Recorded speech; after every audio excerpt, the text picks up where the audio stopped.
Ever notice that there's a little bit of Russia right above Poland separated from the rest of the country? This piece of land is called the Kaliningrad Oblast, named after its by far largest city, Kaliningrad.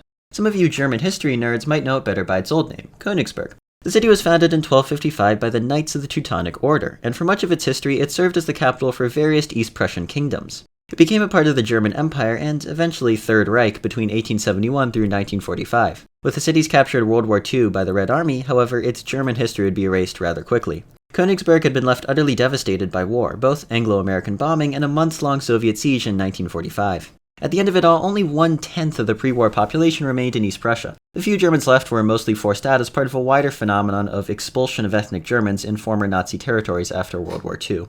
At the Potsdam Peace Conference, it was agreed that the Soviet Union would be allowed to directly annex the northern part of East Prussia, containing the city of Königsberg. This saw the town officially renamed to Kaliningrad in 1946, in honor of Mikhail Kalinin, who was the Soviet Union's nominal head of state during the Stalin era, which is to say he was a complete nobody. The demographic vacuum left by the exile of Kaliningrad's original inhabitants was filled by a mixed group of implants from the USSR, mostly ethnic Russians. A large chunk of the new arrivals were Soviet servicemen, as the port city became the primary forward base for the USSR's Baltic Fleet in 1952. The overall Soviet makeover of Old Königsberg was visible in the city landscape. Statues of Lenin were erected, old castles were demolished, and socialist architecture rose in their places. The collapse of the Soviet Union in 1991 made for a precarious situation. The region had a clear ethnic and linguistic Russian majority, and thus stayed with the Russian Federation as its neighboring lands became independent republics. This left the oblast isolated, separated by Lithuania, Poland, and Belarus from the motherland. The price of having to ship goods from Russia across national borders drove up the region's cost of living. For a while, Moscow gave Kaliningrad an economic lifeline in the form of a special economic status, an exemption from paying Russian tariffs on European imports.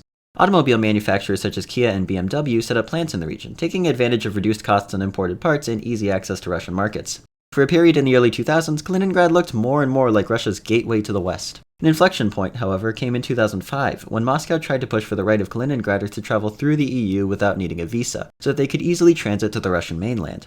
The Europeans wondered why anyone would ever want to travel to Russia and suspected that maybe the Kremlin just wanted to spread AIDS to Poland, so negotiations fell through. European-Russian relations have hardly improved since then.